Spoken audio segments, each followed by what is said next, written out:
Much has been written about Sega's quest for its own killer app, a character-based platformer that could compete with Nintendo and the almighty Mario. And while it's common knowledge that Sonic was eventually that game, anyone who was paying attention at the end of 1990 knows Sega already had an amazing platformer for its Genesis.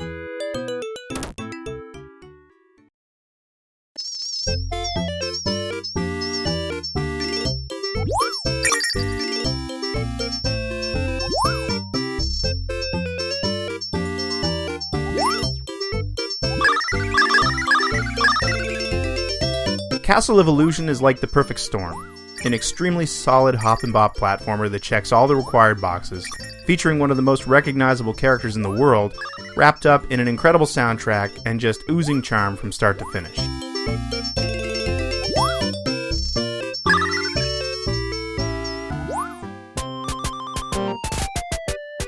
This is the first in a run of Sega games featuring Disney characters, and it's one hell of a debut.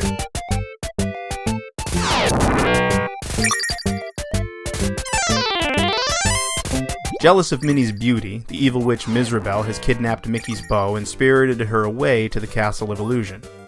Mickey must enter the castle and climb the tallest tower to battle for Minnie's freedom.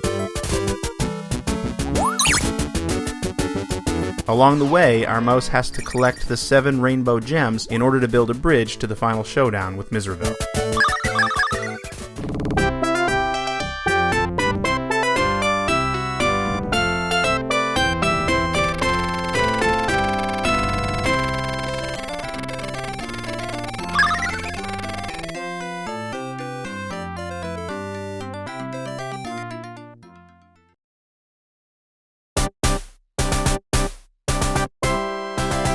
For the most part, Mickey controls like you would expect. Tapping the jump button while in the air allows him to butt stomp his enemies into oblivion. Holding the jump button at this point results in an even higher rebound, meaning, much like Mario, Mickey has to use his enemies strategically in order to reach higher platforms.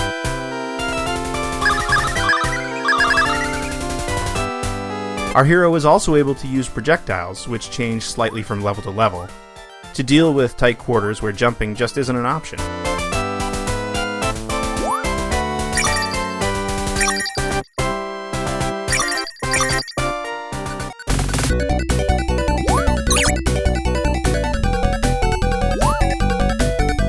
While you don't see any specific Disney characters or levels outside of Mickey and Minnie, the game's worlds and creatures definitely fit the bill.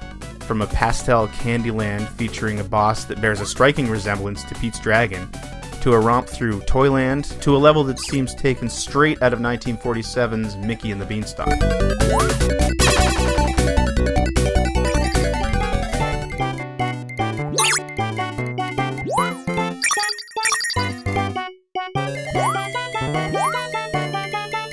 In fact, the sheer diversity of the levels is one of the game's great accomplishments. Even within each world, the game will change things up, such as the area in the forest where Mickey is suddenly shrunk down to insect size and has to jump from one floating leaf to another in front of a beautiful backdrop filled with dew-covered spider webs.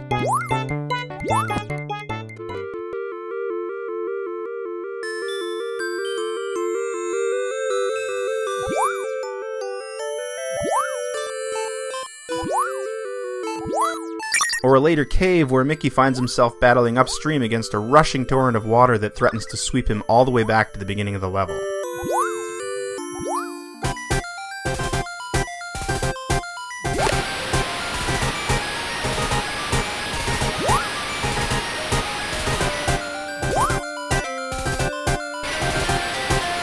quality and diversity of the level design is matched by the music. Composed by Shigenori Kamiya, the range of the pieces found in the game is impressive. You get the bouncy music you'd expect while walking along the forest or Toyland, but without missing a beat, the music gets very sinister and dark along with the game's visuals.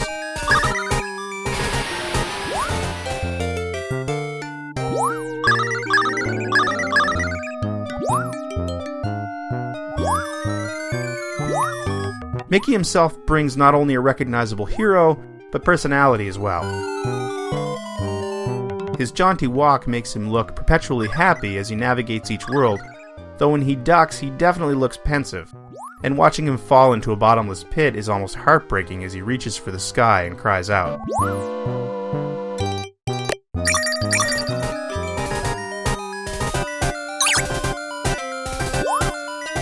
Walk to a ledge and watch him fight to maintain his balance, or simply stand still and watch him sway back and forth to the music.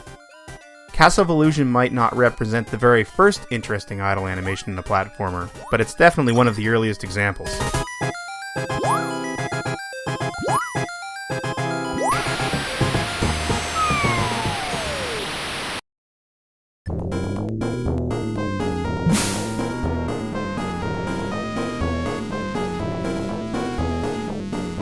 I spoke to Disney producer Stefan Butler, and he called out Mickey's idle animation as one of his favorite bits of the game, saying that he hated how Mickey would just freeze when he stopped early on in development.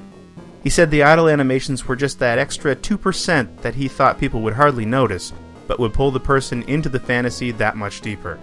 How right he was.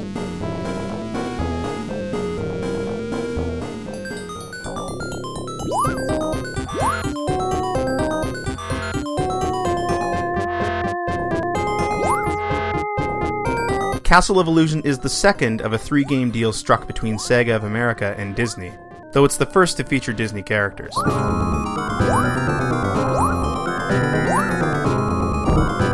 It was developed by Sega of Japan, Sega AM7 to be exact.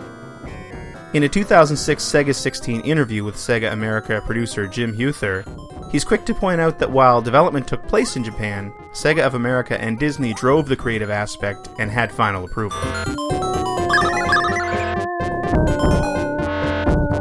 When I spoke to Stefan Butler, he made it clear that it was the 3 entities working in harmony with each other. While Sega AM7 did the development, the game never would have happened had any of the 3 groups not been involved the way they were.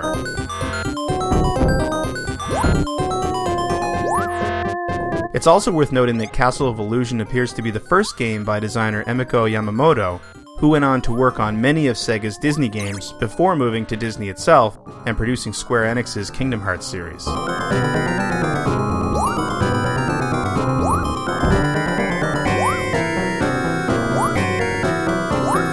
Castle of Illusion was an instant classic, a great example of multiple studios collaborating around the world to produce a truly special game. It even had an almost simultaneous worldwide launch, coming out just days apart in the US, Japan, and Europe. Butler told me that the game still stands as one of the highlights of his career. When it came out, it smashed expectations, garnered great reviews, and toppled John Madden Football from the #1 spot in sales.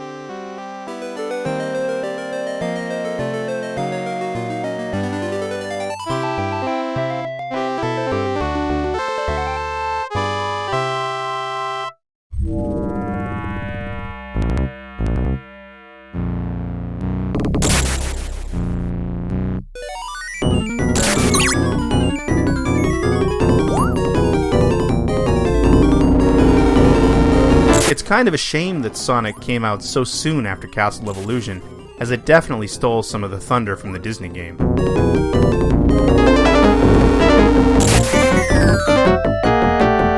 Still, it went on to spawn a long-running series of loosely connected sequels across multiple platforms, and was even remade for modern consoles and PCs in 2013.